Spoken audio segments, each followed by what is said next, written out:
The U.S. House of Representatives passed the Tibet Policy and Support Act of 2019 on Tuesday. China's Foreign Ministry spokesperson stated that the act severely violates the basic norms governing international relations and the latest U.S. attempt to interfere in China's domestic affairs. Now, the move comes after the passage of two other recent bills, the Hong Kong Human Rights and Democracy Act and the Uyghur Human Rights Policy Act of 2019. So how will the new bill jeopardize the already fragile U.S.-China relations?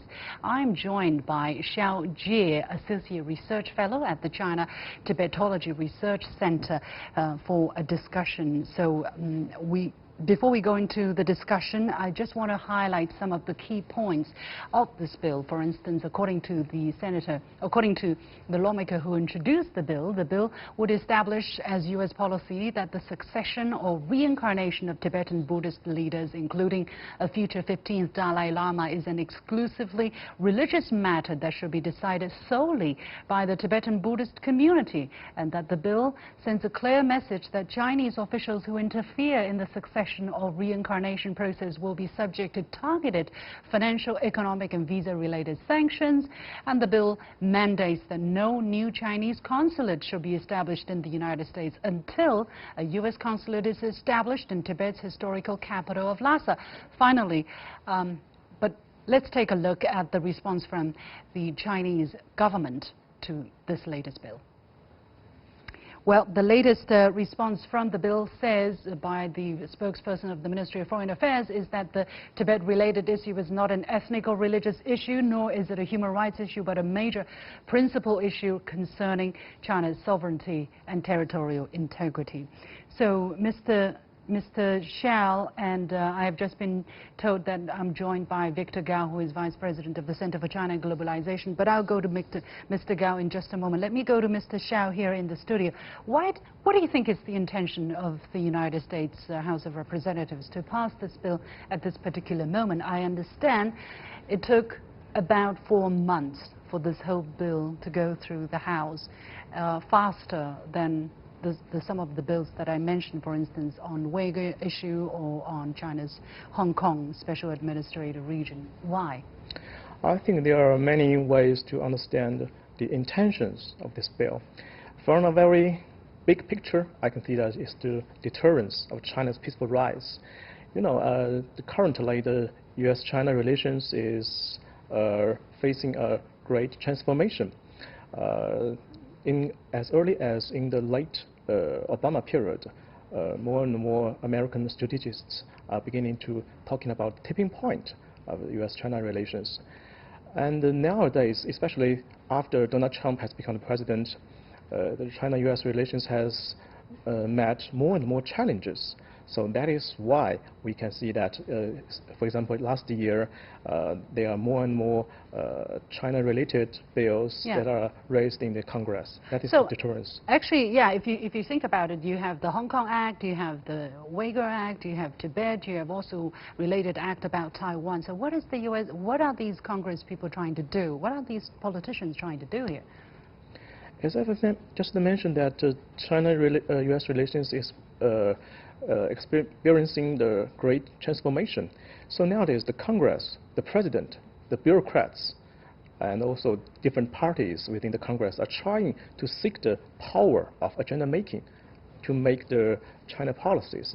So within the Congress, I think that they are more idealistic and even anti-China. So they want to choose this way to make the China policy first. So that is why. Why do you think they are in such a hurry to pass the Tibetan legislation? Well, the timing is quite interesting to say that this year there will be a general election for the U.S. President and also the whole Congress.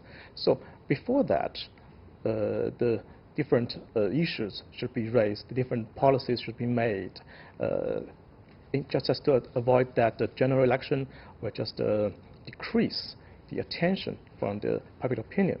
So I think that's why they are so urgent. All right.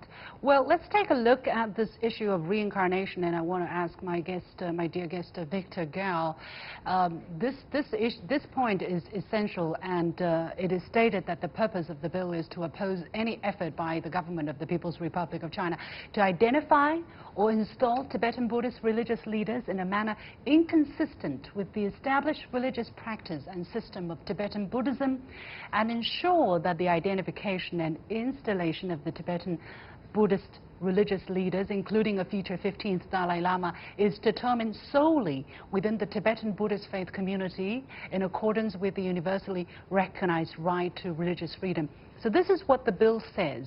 But what we understand is that ever since the third Dalai Lama, basically the first such religious leader in Tibet to be recognized as a Dalai Lama, this person who has chosen to be the reincarnation of that leader has always had to go through a ratification or installation to be recognized by the central government. So what is exactly the consistent religious practice and system of Tibetan Buddhism? Victor?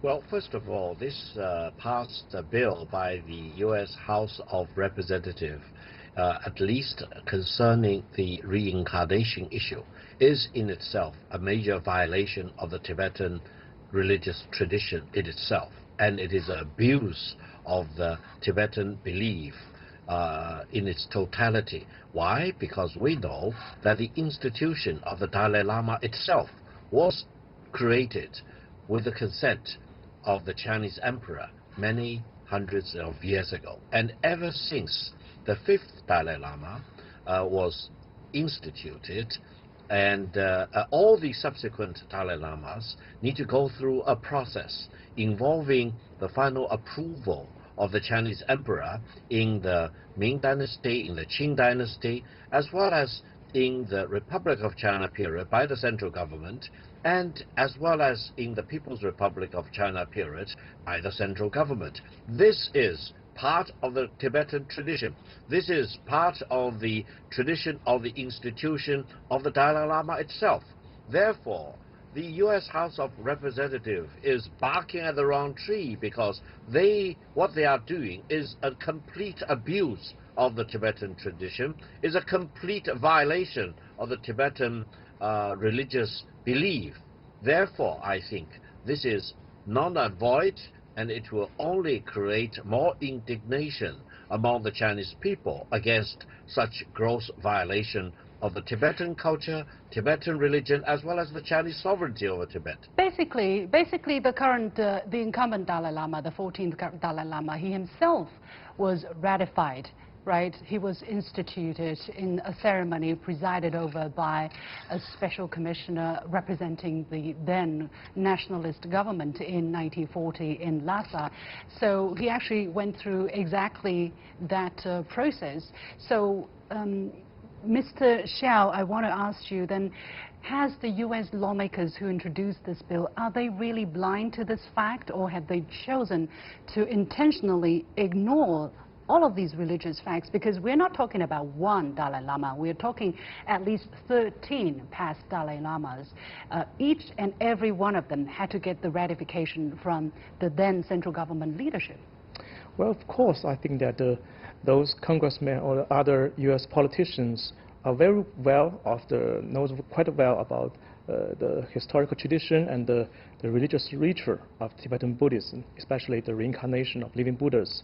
I remember that a few years ago, the Speaker Nancy Pelosi has led a delegation to Lhasa, and the sponsor, Jim McGovern, is just one of them.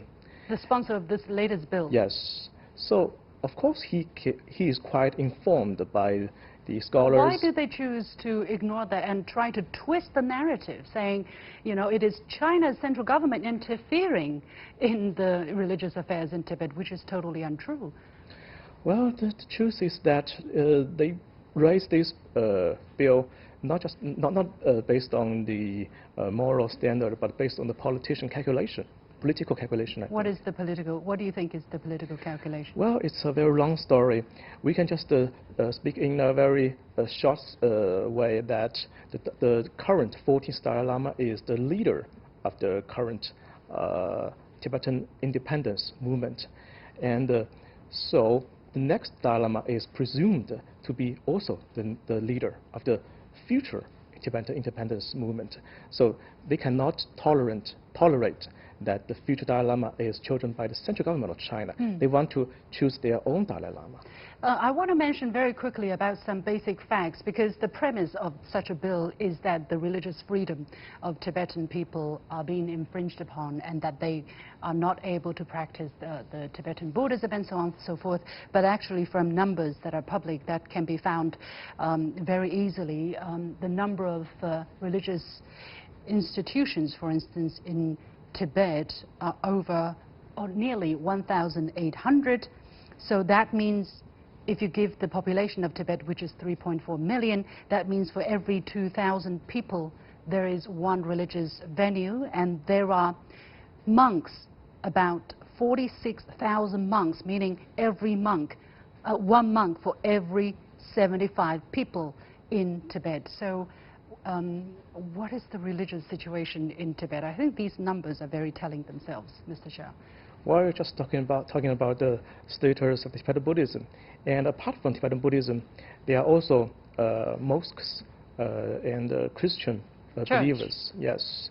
So that means that the religious freedom in Tibet is enhanced and developed very well. All right. So let me give maybe 20 seconds to Victor to talk about the kind of religious situation in Tibet. 20 seconds, Victor. Your take. Well, first of all, as far as I understand, almost or most of the Tibetans are devout Tibetan Buddhists, and the Buddhist tradition in Tibet is deeply rooted. No one can deny the Tibetans or their Buddhist tradition and heritage. And we, the rest of the Chinese people, including me, are all very much supporting the preservation and the protection of the Tibetan Buddhist tradition and heritage. This will not change. This will only be further enhanced when China is more and more modernized. I think Tibetans are very proud members of the Chinese nation as a whole, and their tradition, their language, their Buddhist beliefs will always be very much preserved. Okay. And there will be All no right. change because of the passing of this bill by the U.S. House of Representatives. All right. We have to leave it there. Many thanks to Victor Gao, Vice President of the Center for China and Globalization, and Mr. Xiao Jie, Associate Research Fellow at the China Tibetology Research Center. With that, we come to the end of this edition of The Point with me, Liu Xin. Follow me on The Point.